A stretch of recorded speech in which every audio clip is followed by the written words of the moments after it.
Halo teman-teman, jumpa lagi bersama Diki. Pada kesempatan ini, Diki akan melanjutkan bahasan alur anime Sueto Tsurugi no Wistoria episode 4. Tak bosan-bosannya Diki menyarankan agar kalian nonton anime ini secara langsung karena dijamin kalian pasti puas dan tentu saja memiliki pengalaman nonton tersendiri. Tapi jika kalian gak ada waktu, maka mampir ke sini adalah pilihan yang paling tepat. Karena Diki dengan senang hati akan menceritakan semua kisahnya untuk kalian semua. Sebelum lanjut, buat kalian yang baru saja menemukan channel ini, ada baiknya untuk subscribe dulu. Jangan lupa juga untuk menyalakan notifikasinya, agar kami semakin semangat untuk menghadirkan konten-konten terbaik buat kalian. Oke, langsung saja. Persiapkan diri kalian and enjoy!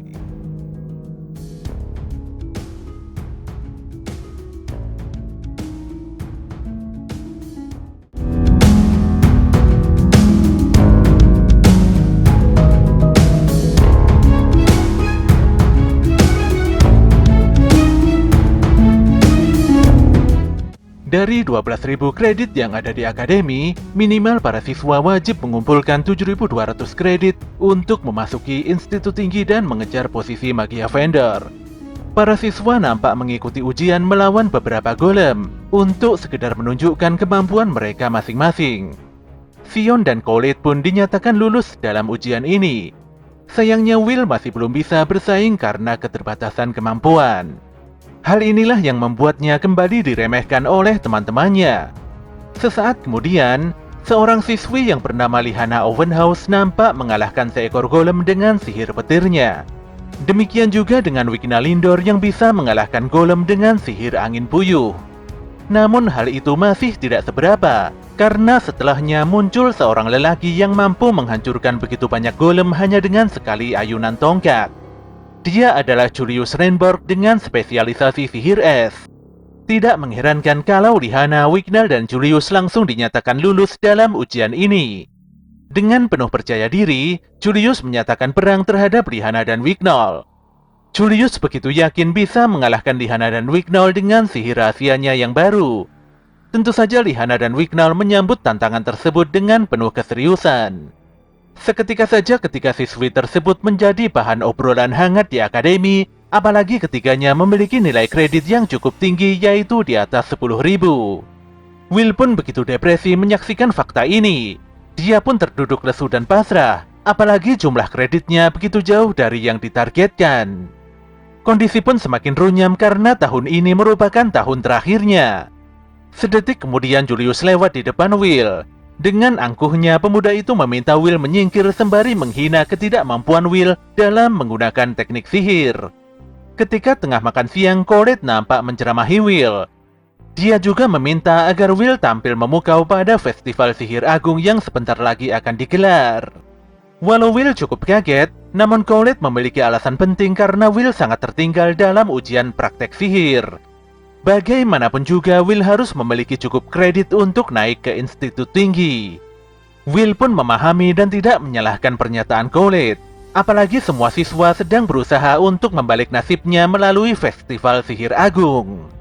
Festival Sihir Agung merupakan sebuah acara besar Akademi Sihir Garden yang diadakan setiap 2 tahun sekali. Festival ini berisi banyak kompetisi sihir dan kerap dimanfaatkan oleh para penyihir senior serta fraksi menara guna mencari akademia yang menjanjikan. Jelas saja hal ini sangat mempengaruhi jalan menuju institusi tinggi. Colette melanjutkan, di antara fraksi tersebut ada Torsius Vaske atau tongkat sihir Raja Petir. Kemudian Eleaf Kanan tongkat sihir Peri Agung, dilanjutkan Insidia Barham atau tongkat sihir Kaisar Api. Serta yang terakhir adalah Albis Vina atau tongkat sihir Ratu Es. Dengan absennya Mastriah Noah atau tongkat sihir Raja Cahaya, masih ada 4 fraksi Magia Vendor yang terus mengamati para siswa. Jika disukai oleh salah satu fraksi saja, maka orang itu bisa dipastikan memasuki menara. Selain itu, para Watcher dikabarkan selalu mengawasi Festival Sihir Agung dan mereka akan membawa orang-orang yang berbakat ke menara. Will pun kurang mempercayai isu Watcher, di mana sebelumnya para mata-mata tersebut hanyalah salah satu dari 7 misteri Akademi Rigarden. Ditambah lagi Will sendiri tidak memiliki bakat di bidang sihir yang bisa membuatnya direkrut ke dalam menara. Tapi dengan serius Colette meyakini, jika Will mengikuti festival ini maka dia tidak akan direndahkan lagi. Will pun berterima kasih dengan saran Colette, namun dia sudah tidak mau mengikuti festival sihir karena memiliki pengalaman buruk di masa lalu. Colette pun memahami bahwa festival kala itu merupakan festival paling buruk dalam sejarah yang diikuti oleh Will.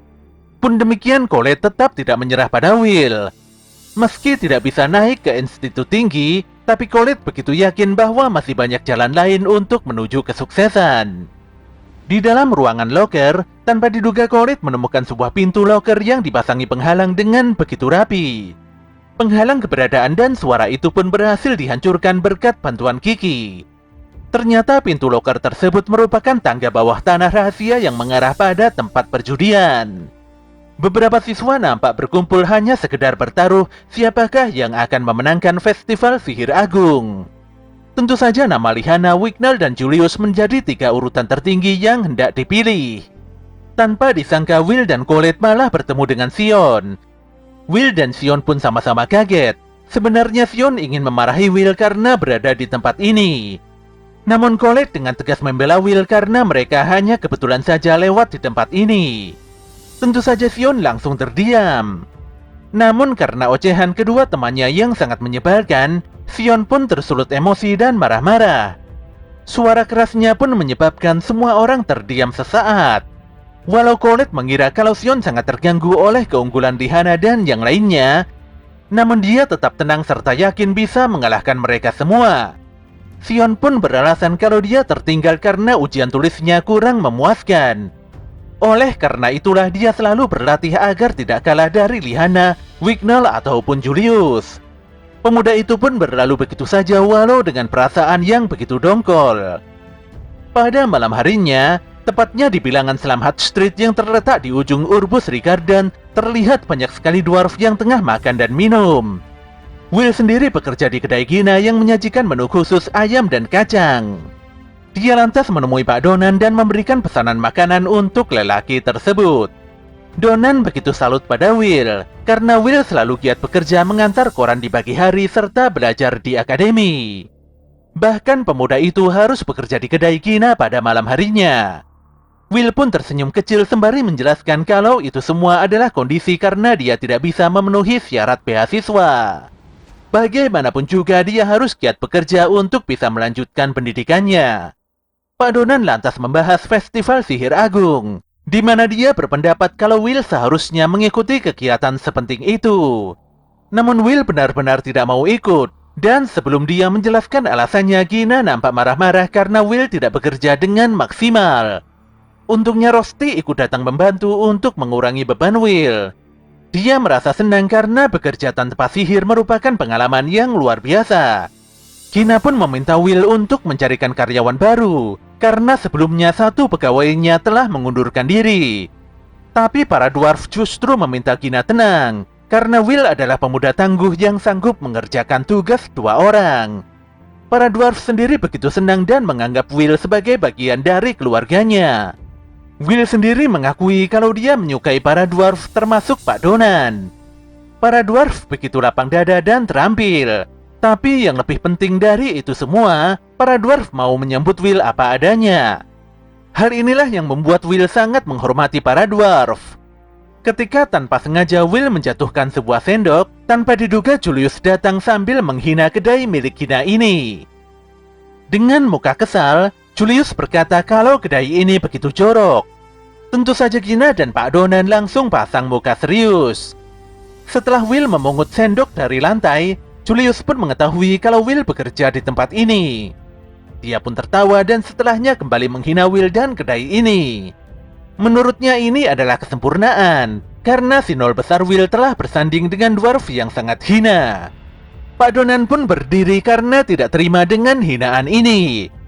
Namun Julius malah semakin serius dan menekan Donan karena tidak tahu diri. Dia menegaskan bahwa dwarf adalah makhluk rendahan dari dunia lain. Para dwarf harus tahu diri, karena mereka bisa tinggal di tempat ini karena belas kasihan para penyihir.